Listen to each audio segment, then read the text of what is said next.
Banyak para ustadz menyampaikan kabar bahagia bahwa sekarang banyak sekali yang masuk Islam. Apakah itu benar Ustadz? Syukron.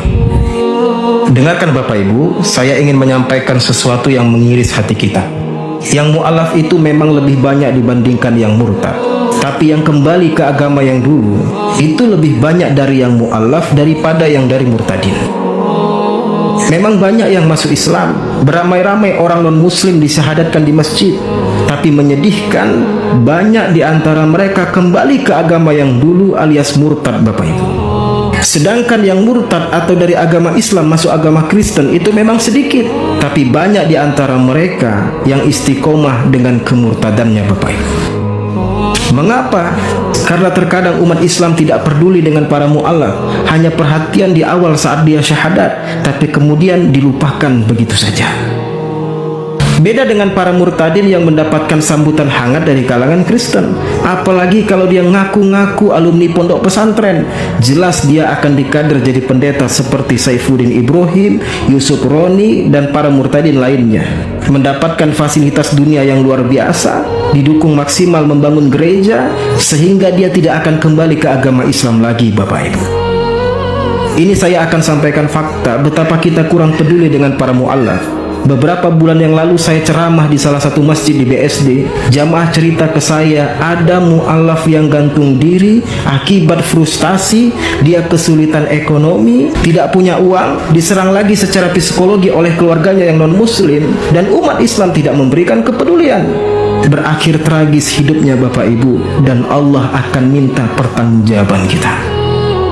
Ada lagi Pak, mantan evangelis atau penginjil Kristen denom Protestan. Beliau tidak minta sedekah, beliau berusaha mandiri, beliau menulis buku dan buku itu beliau jual. Beliau menjaga izah kemuliaan seorang mu'alaf, beliau menghindarkan diri dari meminta sedekah. Beliau ingin mandiri menjual buku. Kami bantu modal cetak buku beliau Bapak Ibu. Beliau jual dari masjid ke masjid. Beliau tawarkan buku itu ke setiap orang Islam setelah selesai sholat. Judulnya dahsyat Bapak Ibu, Missionaries Confession, kesaksian seorang misionaris, fakta Bible yang meruntuhkan doktrin Kristen dan ketuhanan Yesus. Ini buku tandingan Murtadin Saifuddin yang menyerang Islam yang saya pegang ini Bapak Ibu. Namun apa kenyataannya? Lebih banyak umat Islam yang menolak ketika dia tawarkan beli buku itu dibandingkan yang beli Bapak Ibu. Jadi apakah mu'alaf harus minta-minta sedekah baru kita peduli dengan mereka? Mu'alaf meminta sedekah salah, mu'alaf mandiri dengan menjual karya juga dicuekin. Padahal mereka adalah asnaf zakat yang harus kita berikan perhatian Bapak Ibu. Sampai hari ini mu'alaf tadi yang saya ceritakan kesulitan bayar kontrakan Bapak Ibu untuk 1 tahun ke depan. Kalau dia murtad saja Pak, menulis buku menyerang Islam, kaya dia Pak, bakal banyak duit dia. Jika dia tersudut di Indonesia, tinggal lari ke Amerika seperti Saifuddin Ibrahim. Namun hal itu tidak dia pilih, karena dia merindukan pertemuan yang husnul khatimah dengan Rabbnya, yaitu Allah Subhanahu wa Ta'ala. Maka berikanlah kepedulian kepada mu'alaf Bapak Ibu. Jangan euforia kebanggaan di awal saja. Iringilah mereka, bantu mereka mandiri agar suatu saat mereka mampu membantu mu'alaf lain yang membutuhkan kepedulian. Sesungguhnya Allah tengah menguji kita sejauh mana kita mencintai harta hingga kita sanggup dan tega menepikan perintah Allah dan Rasulnya untuk peduli kepada para mu'alaf. Allahumma musta'an, wallahu a'lam. Menurut hemat saya, jauh lebih bagus Indonesia itu dibagi 2 negara. Satu untuk mayoritas dan satu untuk minoritas. Mengapa? Karena seperti di atas kepala saya ini adalah Pendeta Dedi Murtadin dari Aceh. Beberapa hari kemarin sudah ditangkap pihak kepolisian Republik Indonesia dengan alasan penistaan agama. Yang menjadi pertanyaan bagi saya, kenapa hukum itu tajam untuk minoritas dan tumpul untuk mayoritas? Yang pertama. Yang berikutnya, mengapa seperti saudara Zulkifli, mengapa seperti Agustinus Kainama, Dodi Tai dan lain-lain yang seringkali menghina, menistakan agama Kristen, tapi kok mereka aman-aman saja? Ada apa di balik ini? Mengapa hal ini bisa dipelihara? Maka jauh lebih bagus, saya berpikir ini sehat, ini usulan sehat untuk Presiden Republik Indonesia. negara Indonesia wajib untuk dibagi dua, agar supaya kami kaum minoritas tinggal satu negara. Jangan sedikit-sedikit kami dilaknat-laknati, diharam-haramkan, seperti penjualan babi dan banyak hal yang menyakiti hati kami. Ya, komentar, sampaikan isi hatimu, pemirsa dimanapun Anda berada. Nyatakan apakah Anda setuju untuk negara Republik Indonesia dibagi dua atau tidak. Salam akal sehat. Ditisi saja Paulus itu tervalidasi dengan Abraham dak, karena nabi dan rasul keturunan Abraham, di luar itu tidak ada bla bla bla. Oh jelas dong, Paulus itu tervalidasi dengan Abraham, sama-sama dari bangsa Israel, dan sukunya Paulus adalah Benyamin ya, Ibrani 11 ayat 1. Dan kamu bisa baca lagi di dalam Kisah Para Rasul 21 ayat 39 ya. Di situ Rasul Paulus menegaskan bahwa dia adalah orang Yahudi. Kenapa? Karena Rasul Paulus dapat tuduhan lagi nih bahwa dia adalah salah satu dari bangsa Mesir, katanya buat kekacauan gitu. Ditambahkan lagi, Rasul Paulus menyatakan dia dari Tarsus, dari kota yang terkenal yaitu Kilikia. Tervalidasi kan dengan Abraham? Kak, apa alasan kakak yang memantapkan untuk pindah keyakinan? Alasan saya untuk pindah keyakinan karena saya sudah tahu kebenaran, dan yang terlebih penting,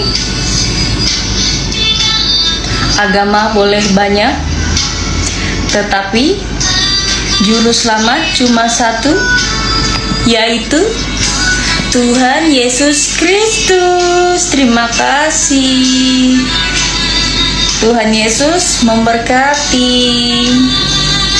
Dengar kalimat ini, kalau kita udah paham Islam, kita harusnya nggak pindah ke Kristen. Pertanyaannya, siapa yang bisa mengukur seberapa dalam seseorang memahami imannya? Karena realitanya, ada yang lahir Kristen, pindah ke Islam. Ada yang lahir Islam, pindah ke Kristen. Ada juga yang keluar dari dua-duanya. Perpindahan iman itu bukan hal baru di sejarah manusia. Pertanyaannya bukan kenapa kamu pindah, tetapi apakah imanmu itu berani untuk diuji? Di Alkitab sendiri tertulis dalam 1 Tesalonika 5 ayat 21. Ujilah segala sesuatu dan peganglah yang baik.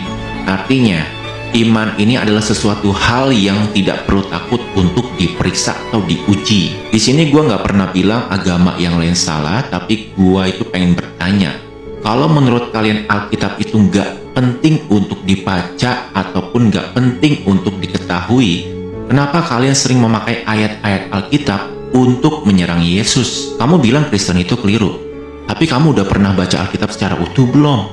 Ibaratnya gini, kamu bilang bermain bola itu nggak menyenangkan, tapi kamu sama sekali nggak pernah nyentuh bola.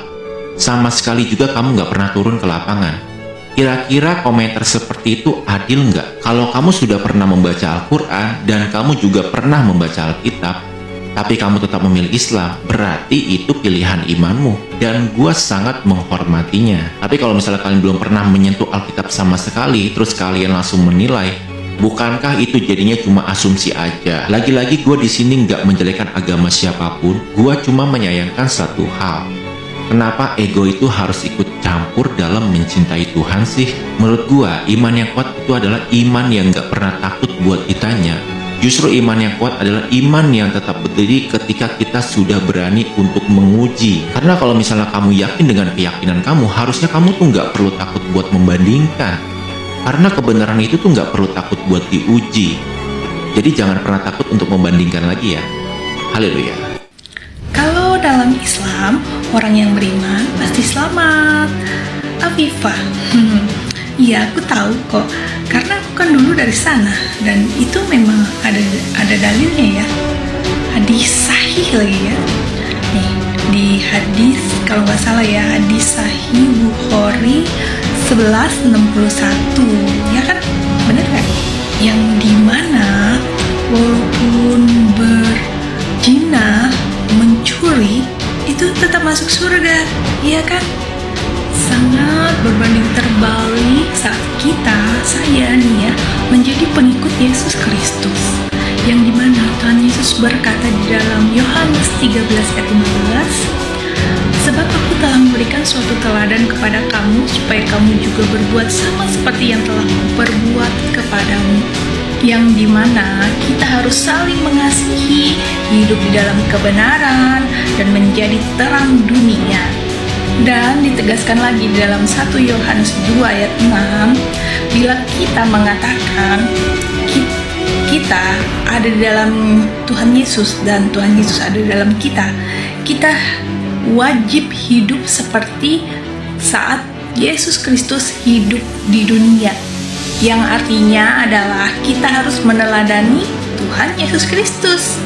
Dan tidak mungkin kalau melakukan zina dan mencuri dan membunuh itu bisa masuk surga, karena itu bukan teladan Tuhan Yesus. Tuhan Yesus waktu di dunia tidak pernah melakukan hal itu. Nih Afifah, aku tambahin ya. Di sini di Galatia 5 ayat 19 sampai dengan 21 mengenai hal-hal yang membuat kita tidak mendapat bagian di dalam kerajaan Elohim atau surga, ya. Perbuatan daging telah nyata, yaitu pencabulan, kecemaran, hawa nafsu, penyembahan berhala, sihir, perseteruan, perselisihan, iri hati, amarah, kepentingan diri sendiri, pencideraan, roh pemecah, kedengkian, kemabukan, pesta pora, dan sebagainya. Terhadap semuanya itu, kuperingatkan kamu seperti yang telah kubuat dahulu, bahwa barang siapa melakukan hal yang demikian, ia tidak akan mendapat bagian dalam kerajaan Elohim. Gitu. Jadi dalam iman kami tuh spesifik itu jelasin.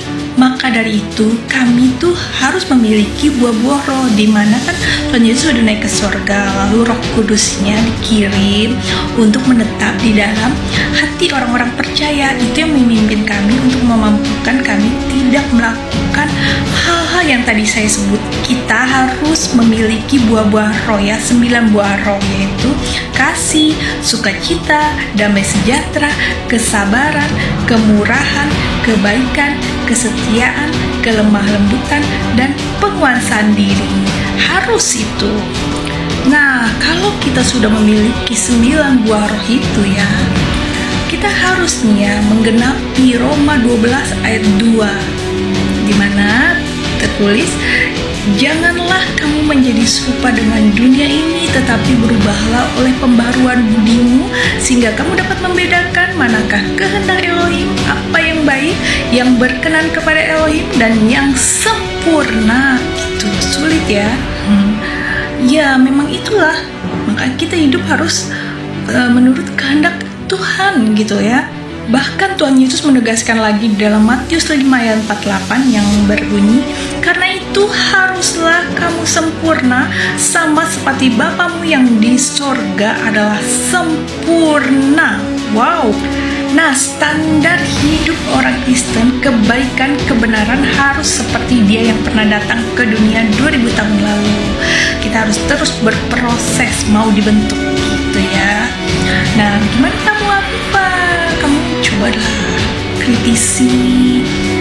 Kok saya nggak respect ya sama yang kamu tulis? Kayaknya nggak masuk